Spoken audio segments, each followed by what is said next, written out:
कहानी की शुरुआत में हमें एक आदमी को दिखाया जाता है जो देर रात एक रेस्टोरेंट के बाहर बैठा नूडल्स खा रहा था। दुकान वाले ने कहा, जल्दी खाना खत्म करो, शॉप बंद करने का वक्त हो गया है। पर वो आदमी टेबल से नहीं उठता और खाता रहता है। उसने जेब से पैसे निकालकर टेबल पर रखे और रेस्टोरेंट के मालिक को धमकाते हुए बोला, अगर दुकान का शटर नीचे किया तो अच्छा नहीं होगा। जिसके बाद रेस्टोरेंट का मालिक चुपचाप अंदर चला जाता है। जल्द ही पूरी सड़क सुनसान हो जाती है। पता चला कि ये आदमी एक बेहद ही खतरनाक कॉन्ट्रैक्ट किलर है जो यहाँ ली नाम के एक गैंगस्टर को मारने आया था। इसी बीच हम एक लड़की को देखते हैं जो सड़क पर चलते लोगों की जेबें काट रही थी। वो ये काम इतनी सफाई से करती है कि किसी को उसका पता नहीं चलता।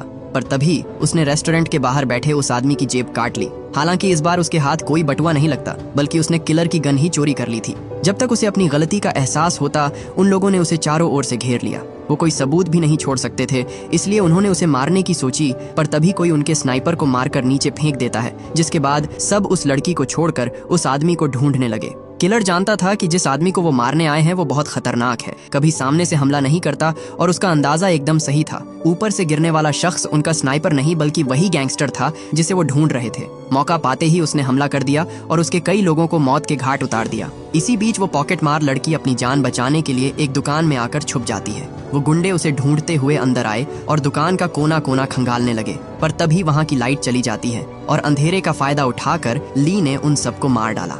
उन सबको इतनी बुरी मौत मरता देख वो लड़की इतना डर गई कि उसके हाथ पैर सुन्न पड़ गए। ली एक को वहीं फांसी पर लटका देता है, पर वो रस्सी काटकर फिर से लड़ने आ गया। ली कहता है, तुम्हें जिसने भेजा है उसका नाम बता दो, तुम्हारी जान बख्श दूंगा। पर वो नाम नहीं बताता, जिसके बाद उसने उसे भी मार दिया।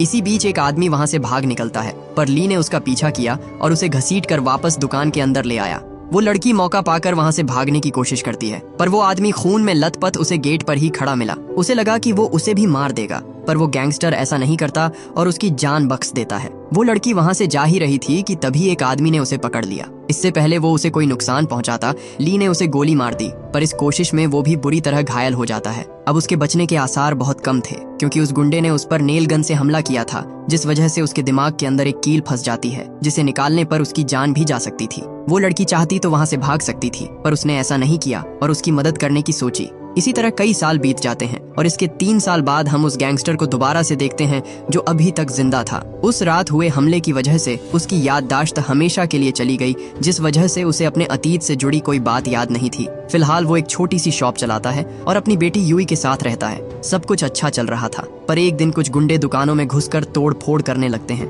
उन्हें एक पेपर पर सबके साइन चाहिए थे, ताकि वो यहाँ की दुकानों को तोड़कर उसकी जगह एक शॉपिंग कॉम्प्लेक्स बना सके। एक आदमी ली की शॉप में घुसा और कहा, ओए बुढ़े, ये घड़ी ठीक कर सकता है क्या?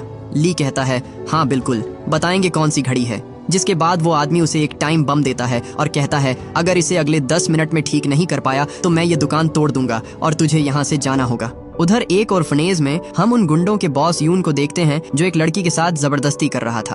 वो बोला, यहाँ का मालिक भाग गया, अब यहाँ की मालकिन तू है, चल अब साइन कर। लेकिन जब उस लड़की ने साइन करने से मना किया तो उसे उन बच्चों को नुकसान पहुंचाने को कहता है, जिसके बाद मजबूरन उसे साइन करना पड़ा।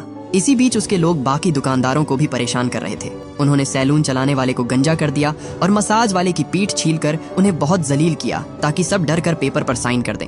लेकिन ये दुकानें ही उनकी कमाई का एकमात्र जरिया थी, इसलिए कोई भी कॉन्ट्रैक्ट पर साइन नहीं करता, चाहे इसके लिए उन्हें अपनी जान ही क्यों न गंवानी पड़े। पर तभी यूई ने सबको बताया, अंकल ली ने सबको कहा है कि वो पेपर पर साइन कर दें। ये सुनते ही सबने तुरंत पेपर पर साइन कर दिए, क्योंकि ली की बात कोई नहीं टालता था। यून के लेफ्ट हैंड ने उसे बताया, बॉस, ली को छोड़कर सबने साइन कर दिया है। जिसके बाद यून उसकी दुकान के बाहर आकर खड़ा हो गया और देखा कि वो तो सच में उस घड़ी को ठीक कर रहा है।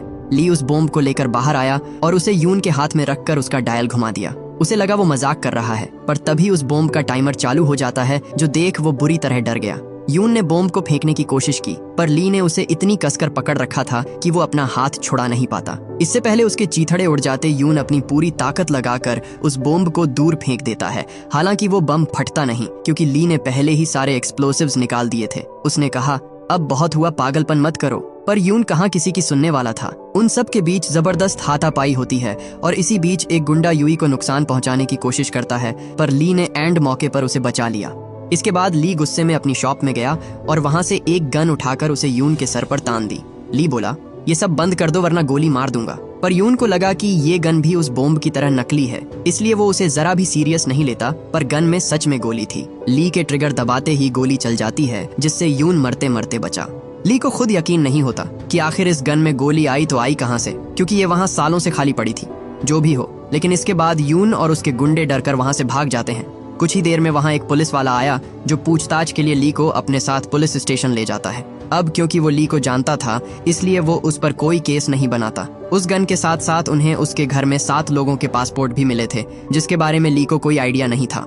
साइमन उसकी मदद करता है और कहता है, अगर कोई पूछे तो यही कहना कि तुमने उन गुंडों को डराने के लिए गोली चलाई थी। ली हैरान था कि आखिर वो आज उस पर इतना मेहरबान क्यों है, लेकिन फिर उसे पता चला कि असल में साइमन उस ऑर्फनेज वाली लड़की को पसंद करता था और उससे जानना था कि उसका कोई बॉयफ्रेंड है या नहीं।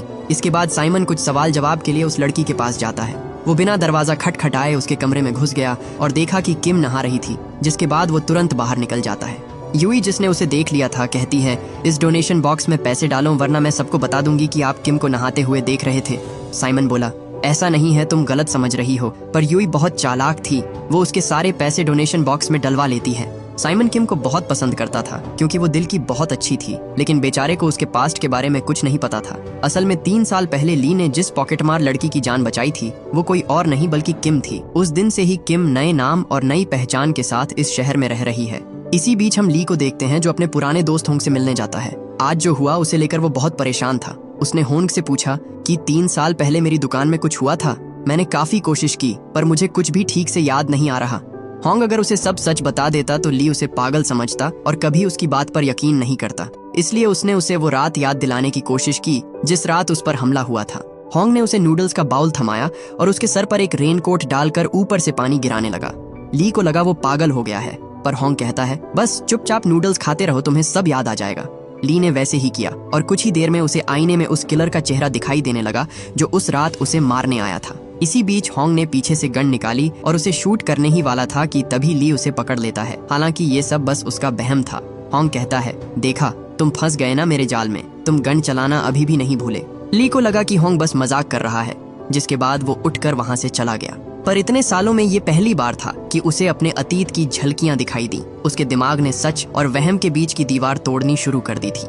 वहीं साइमन किम से अकेले में कुछ सवाल जवाब करता है। वो कहता है, 3 साल पहले अंकल ली की शॉप में कुछ हथियारबंद लोगों ने चोरी की थी। चोरों के बारे में किसी के पास खबर नहीं है, लेकिन मैंने गवाहों के बयान पढ़े हैं। उस हादसे के कुछ दिन पहले ही किसी ने तुम्हें वहां देखा था। तो बताओ, तुम वहां क्या कर रही थी? किम तुरंत समझ जाती है कि अगर वो ऐसे ही छानबीन करता रहा तो बहुत जल्द उस तक पहुंच जाएगा। इससे अच्छा था कि उसे जो चाहिए वो उसे दे दे। वो बोली, ऑफिसर, मुझे पाने की कोशिश कर रहे हो या फंसाने की? किम उसके और करीब आई और कहा, मैं अंकल ली के लिए कुछ भी कर सकती हूँ, बस तुम उन्हें परेशान मत करो। पास आते आते वो उसके बहुत करीब आ जाती है, पर तभी साइमन बोला, ठीक है, मैं उनका नाम क्लियर करवा दूंगा। साइमन दिल का अच्छा आदमी था।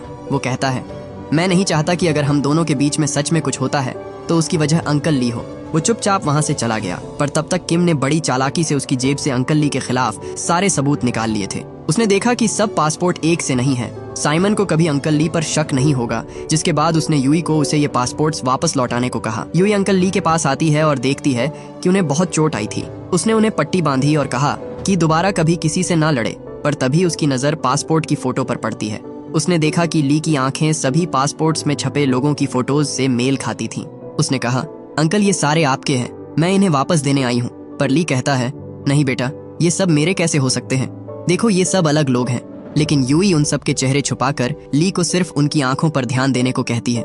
जब ली ने गौर से देखा तो पाया कि उन सब की आंखें उसकी आंखों से मेल खा रही थीं। वो कुछ और समझ पाता उससे पहले ही किम ने उसे सारे पासपोर्ट्स छीन लिए और कहा, आप इसकी बकवास पर ध्यान मत दीजिए, मुझे नहीं लगता कि ये आप हो। इससे फर्क नहीं पड़ता कि आप पहले कैसे थे और ना ही इससे कि आगे कैसे रहेंगे। फर्क इससे पड़ता है कि आप अभी कैसे हैं। आप हम सब के लिए मसीहा है और इस बात को कभी मत भूलिएगा। इसके बाद यूई वो सारे पासपोर्ट्स पुलिस को वापस लौटा देती है। इसी बीच जब ली मार्केट जाने के लिए अपनी शॉप से बाहर निकलता है तो उसे यून और उसके गुंडे घेर लेते हैं। वो सब मिलकर ली को खूब पीटते हैं और ये सब वहां लगे सीसीटीवी कैमरा में रिकॉर्ड हो जाता है। साइमन की नजर जब सर्विलांस फुटेज पर पड़ी तो वो दौड़कर ली को बचाने जाता है, पर तब तक बहुत देर हो चुकी थी। वो गुंडे ली को अधमरी हालत में छोड़कर भाग चुके थे। इसके बाद उसे जल्द ही हॉस्पिटल में एडमिट किया गया, पर उसकी हालत बहुत क्रिटिकल थी। इसके बाद हमें उस आदमी को दिखाया जाता है जिसने 3 साल पहले ली को मारने की सुपारी दी थी। उसे लगता था कि ली मर चुका है, पर तभी वो न्यूज में ली को देखता है और उसे यकीन ही नहीं होता कि वो अभी तक जिंदा है। उसके लोग कहते हैं, ये बस एक बूढ़ा आदमी है जिसे कुछ गुंडों ने पीटा है, पर सिर्फ वोंग ही जानता था कि वो कितना खतरनाक है। इसके बाद उन्होंने पुलिस के सर्विलांस कैमरा हैक किए और पिछली रात की फुटेज देखी। वीडियो में दिख रहा था कि ली उन लोगों से पिट रहा है, पर वोंग उन्हें बताता है कि वो बूढ़ा आदमी कोई आम इंसान नहीं है, बस लगता है कि वो मार खा रहा है, पर असल में वो अपनी मजबूत खोपड़ी से उनके मुक्कों को तोड़ रहा है और वो अपनी कोहनी के बल गिरकर उनकी नाक को भी तोड़ रहा है। उसका हर एक वार सटीक और छुपा हुआ है। उन लोगों ने उसे नहीं पीटा, बल्कि उन गुंडों को उससे ज्यादा नुकसान हुआ है। उधर हॉस्पिटल में डॉक्टर साइमन को बताते हैं कि ली के दिमाग में एक कील फंसी हुई है और वो दिमाग के उस हिस्से में है जहां इंसान अपनी सारी यादें स्टोर करता है। शायद इसलिए उन्हें पिछली जिंदगी का कुछ याद नहीं। इसके बाद सवाल जवाब के लिए साइमन उसके रूम में जाता है, पर ली वहां नहीं था। इसी बीच हम यून को देखते हैं जो ली को हॉस्पिटल पहुंचाने के बाद उसकी दुकान को तोड़ देता है। पर जैसे ही उन्होंने शॉप की छत गिराई, ऊपर से ढेर सारी लाशें गिरी जो पूरी तरह से डिकम्पोज हो चुकी थीं। ये वही लोग थे जो 3 साल पहले ली को मारने आए थे, पर ली ने उन्हें मारकर दीवारों में चुनवा दिया। उन लाशों को देखकर यून और उसके गुंडे बुरी तरह डर जाते हैं। उनमें से एक बोला, अंकल ली, मैं आपके घर को फिर से ठीक कर दूंगा, प्लीज हमें कुछ मत करना। पर ली इसके बारे में पुलिस को इन्फॉर्म करना चाहता था। वो बोला, मैं ऑफिसर को बुला कर लाता हूँ, तब तक इस बीच इन लाशों पर नजर रखना। पर उसके जाने के कुछ ही देर बाद वहां वोंग के लोग आते हैं और यून के लोगों को मारकर वहां से सारी लाशें गायब कर देते हैं। यून छुपकर सबको बेरहमी से मरते हुए देखता है, पर वो इतना डर गया था कि उसमें उन्हें बचाने की हिम्मत नहीं होती। जल्द ही ली पुलिस वालों को लेकर आ गया, पर तब तक वो वहां से उन लाशों का नामो निशान मिटा चुके थे। पुलिस ने यून से इसके बारे में पूछा, पर यून उन्हें कुछ नहीं बताता, जिसके बाद ऑफिसर को लगने लगा कि ली उन्हें गुमराह करने की कोशिश कर रहा है। उसकी बात पर कोई यकीन नहीं कर रहा था, जिसके बाद सच्चाई जानने के लिए साइमन ने सीसीटीवी फुटेज चेक करने की सोची। उन्हें पता चला कि जिस समय ये वारदात हुई उस समय सारे कैमरे ऑफलाइन चले गए थे, पर तभी ली की नजर एक कार पर पड़ी जो इस दौरान एक जगह से दूसरी जगह पहुंच गई थी। उसने जल्दी से उस कार को ट्रैक करने को कहा और पाया कि वो कार अभी इस वक्त एक स्पा के बाहर खड़ी है। दोनों जल्दी से वहां पहुंचे और उन्होंने देखा कि कुछ लोगों का एक ग्रुप उन लाशों को डिस्पोज कर रहा था। साइमन उन्हें रंगे हाथों अरेस्ट करना चाहता था, पर ली उसे समझाता है कि वो लोग बहुत खतरनाक हैं, वहां अकेले जाना सही नहीं। लेकिन साइमन कहाँ उसकी सुनने वाला था। वो हाथ में गन लिए अंदर घुस गया, पर वोंग को उसकी मौजूदगी का पता चल जाता है, जिसके बाद उसने उसका ध्यान भटकाने के लिए अपने लोगों को भेजा। उन्होंने कहा, स्पा बंद हो चुका है, पर साइमन बोला, मैं बहुत थक गया हूँ, मैं यहाँ से जल्दी चला जाऊंगा। इसके बाद उसने कपड़े बदले और तौलिया लपेटकर अंदर आया। वो देखता है कि वहाँ कोई लाश नहीं थी, पर तभी उसकी नजर फर्श पर पड़े खून पर पड़ी और वो समझ गया कि इन लोगों ने उन्हें ठिकाने लगा दिया है। वो वोंग की ओर देखकर कहता है, तुम यहाँ के नहीं लग रहे, कहीं बाहर से आए हो क्या? पर वोंग को उसकी दखल अंदाजी बिल्कुल पसंद नहीं आती। वो बोला, इस शहर में कई पुलिस वाले हैं, पर उनमें से कुछ हर साल मारे जाते हैं। इसकी वजह जानते हो? क्योंकि अपनी ड्यूटी के बाद वो घर वापस नहीं जाते और उन केसेस में छेड़खानी करते हैं जो उनके नहीं होते। साइमन समझ गया कि वो उसे धमकी दे रहा है, पर वो किसी की गीदड़ भक्कियों से डरने वाला नहीं था। वो कहता है, तुमने एक क्राइम सीन को बर्बाद किया, लोगों की बॉडी को डिस्पोज किया और अब एक और क्राइम किया है, एक पुलिस वाले को मारने की धमकी देकर। वो अपनी गन की ओर हाथ बढ़ाता है, पर वो वहां से गायब हो चुकी थी। एक लड़की ने उसे पकड़ लिया और उसे डुबाकर मारने की कोशिश की। इसी बीच साइमन देखता है कि उन्होंने सारी लाशें पानी के अंदर छुपाई थीं। इससे पहले वो उसे मार देते। वहां ली आ गया और कहा, उसे जाने दो, पर वोंग जो उसी के इंतजार में था उस पर गोलियों की बारिश कर देता है। ली किसी तरह उन गोलियों से बचते हुए उसके एक आदमी को पकड़ लेता है और उसे खूब मारता है। जल्द ही वहां पुलिस भी आ गई, पर पकड़े जाने से पहले वोंग वहां से भाग जाता है। पुलिस को लगा कि ली ने ही उसे मारने की कोशिश की है, जिसके बाद उन्होंने उसे अरेस्ट कर लिया। साइमन की जान तो बच गई, पर अब वो उन्हें कैसे समझाता कि ली ने ये सब नहीं किया। सीनियर अफसर कहता है, हमें जो भी सबूत मिले हैं वो सारे तुम्हारे खिलाफ है। तुम्हारी शॉप में जो लाशें मिली वो सब गंभीर रूप से घायल थे। ऑटोप्सी से पता चला कि उन सभी को एक ही गन से मारा गया था। अपने ऊपर इतने संगीन इल्जाम सुनकर ली बहुत घबरा जाता है। वो बोला, सर मैंने ये सारे मर्डर्स नहीं किए। पर अफसर कहता है, मेरे साथ गेम मत खेल समझा, मैंने पागलों का नाटक करने वाले कई क्रिमिनल्स देखे हैं। साइमन कहता है कि वो निर्दोष है, पर सीनियर अफसर ने उसे बताया कि ली इस केस का मेजर सस्पेक्ट है। हमने उसका फुल बॉडी चेकअप करवा लिया है। इसके सर के अंदर उस कील के अलावा इसकी बॉडी पर 21 और जख्मों के निशान है। 4 चाकू के जख्म, 13 गोलियों के जख्म, बम के 3 जख्म और 9 ऐसे जख्म जो इतने गंभीर है कि उनसे जान भी जा सकती है। साथ ही उसने उसे पिछले 20 सालों में हुए सारे मास मर्डर्स की फाइलें दिखाई और हर क्राइम सीन पर उन्हें एक ही पैटर्न मिला जो उन 7 लोगों के मर्डर्स से मेल खाता है। क्या तुम्हें अब भी लगता है कि वो बस एक आम बुढ़ा है? हमारे सामने जो आदमी है वो असल में एक सीरियल किलर भी हो सकता है जिसने प्रोफेशनल ट्रेनिंग ली है। ये सब जानने के बाद साइमन की बोलती बंद हो जाती है और अब वो भी ली को नहीं बचा सकता था। ली अपनी सेल में बैठा ही था कि तभी वोंग उससे दोबारा मिलने आता है। इस बार वो उसका वकील बनकर आया था। ली पूछता है, तुम कौन हो और मुझे मारने की कोशिश क्यों की? जिस पर वोंग बोला, सच में तुम्हें कुछ याद नहीं? मैं तुम्हें याद दिलाता हूँ कि तुमने क्या किया था। हमें पता चलता है कि 3 साल पहले वोंग ली का स्टूडेंट हुआ करता था और दोनों एक बहुत बड़े माफिया के लिए काम करते थे। पर एक दिन ली ने उन्हें धोखा दिया और अपने बॉस समेत उसके परिवार को मौत के घाट उतार दिया। ली को पता चला कि उसके हाथ मासूम बच्चों के खून से रंगे हैं और उसके पास एक पेन ड्राइव है जिसमें उसके सबूत थे। ली कहता है, मैं ऐसा नहीं कर सकता। पर वोंग बोला, यही सच है, तुम एक कातिल हो। मैं तुम्हें एक मौका दे रहा हूँ, जो पेन ड्राइव तुमने छुपा रखा है उसे मुझे दे दो, वरना मेरे लोग तुम्हारी बेटी और ऑर्फनेज के बच्चों को मार देंगे और उनकी मौत के जिम्मेदार भी तुम ही होगे। ली गुस्से में उस पर हमला करता है, पर तभी पुलिस ने उसे पकड़ लिया और उसे लॉकअप में डाल दिया। वहां से जाते वक्त वोंग की नजर यून पर पड़ी। वो जानता था कि उसने उन्हें देख लिया है, इसलिए उसे मारना जरूरी है। जिसके बाद उसने एक सिगरेट जलाई और उसे लाइटर के साथ पावर सप्लाई में रखकर वहां से चला गया। उधर ली अपने अतीत को याद करने की कोशिश कर रहा था, पर उसे कुछ याद नहीं आता। उसे समझ नहीं आता कि वो क्या करे। जिसके बाद उसने यून को उसे मारने को कहा। जब यून ने उसे मना किया तो वो बाकी कैदियों पर हमला कर देता है, जिसके बाद सारे कैदी मिलकर उसे पीटने लगे। उनसे मार खाते वक्त ली के दिमाग में फंसी वो कील अपनी जगह से हिल जाती है, जिससे उसे सब याद आ गया। इससे पहले वो उसे पीट पीट कर मार डालते ऑफिसर्स ने उसे सेल से बाहर निकाल लिया। उसे तुरंत मेडिकल सपोर्ट की जरूरत थी, पर तभी वोंग की रखी सिगरेट से शॉर्ट सर्किट हुआ और वहाँ की लाइट चली गई। जिसके बाद ली, जो बेहोश होने का नाटक कर रहा था, अचानक से उठ खड़ा होता है और साइमन के सर पर बंदूक रखकर पुलिस स्टेशन के बाहर आता है। उसने कहा, अगर किसी ने चालाकी की तो मैं इसकी खोपड़ी उड़ा दूंगा। इसी बीच वो नोटिस करता है कि वो लोग एक स्नाइपर के निशाने पर थे। उससे बचने के लिए वो जल्दी से एक पिलर के पीछे छुप गया, पर तभी एक बड़ा सा ट्रक पुलिस बैरियर को तोड़कर अंदर घुस आया।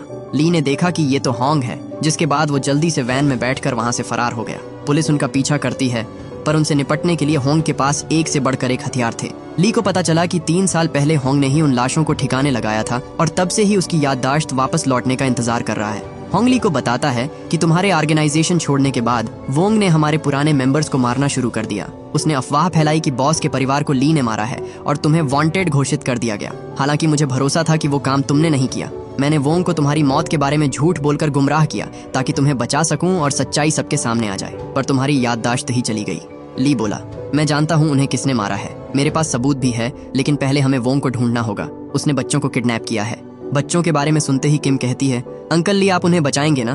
पर ली बोला, मुझे एक जरूरी काम है, तुम खुद ही उन्हें बचाओ। याददाश्त लौटने के बाद ली एकदम से बदल गया था। अब उसे किसी की जान की परवाह नहीं थी। वो साइमन के पैर के पीछे एक प्रेशर बम लगा देता है। साइमन बोला, अंकल ये बम नकली है ना, आप मेरी जान तो नहीं लोगे? पर ली कहता है, एक बार पैर हटा के तो देखो। इसके बाद वो उसे वहीं छोड़ के वोंग को ढूंढने निकल जाते हैं। जल्द ही वहाँ पुलिस पहुँच गई, पर साइमन उन्हें खुद से दूर रहने को कहता है।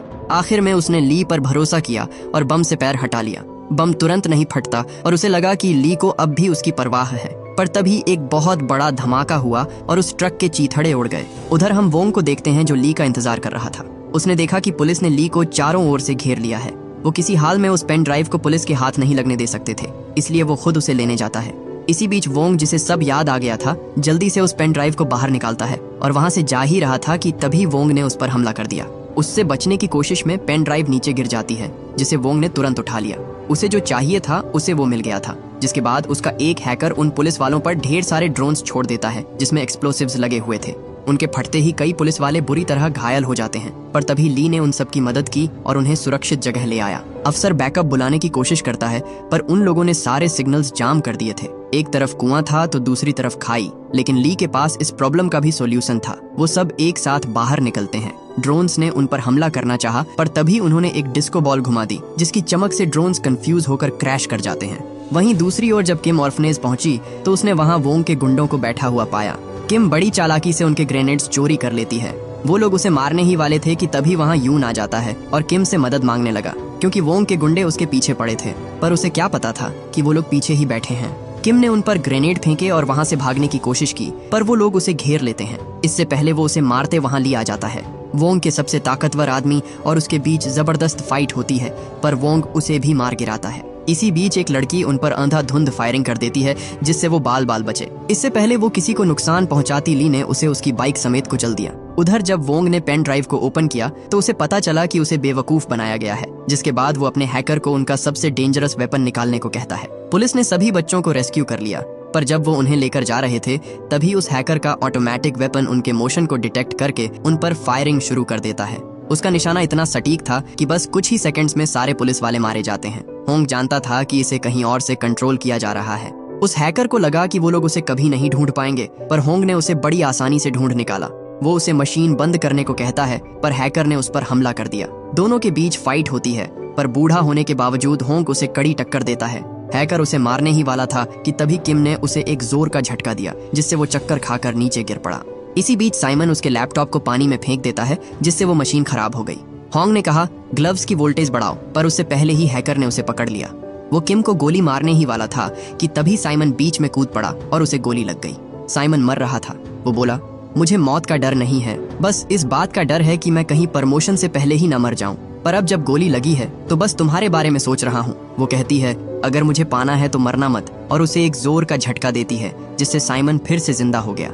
उधर वो हैकर उन्हें वहीं मरते रहने के लिए छोड़कर उस मशीन गन के पास आता है। वो सबको गोलियों से भूनने ही वाला था कि तभी ली ने उसे एक जोर की टक्कर मारकर उसका भी काम तमाम कर दिया। अपने दिमाग में लगी चोट की वजह से वो बेहोश हो जाता है, और जब उसे होश आया तो उसने अपने सामने वोंग को देखा। ली को सब याद आ गया था। हमें बताया जाता है कि 3 साल पहले वोंग ने कंपनी के साथ गद्दारी की थी और दुश्मन को उनके सीक्रेट बेच दिए थे।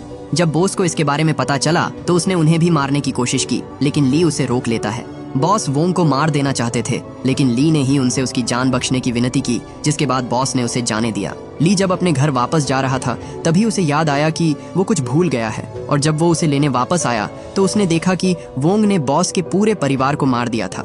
ली गुस्से में वोंग पर हमला करता है, पर वोंग ने उसके हाथ में चाकू घुसा दिया।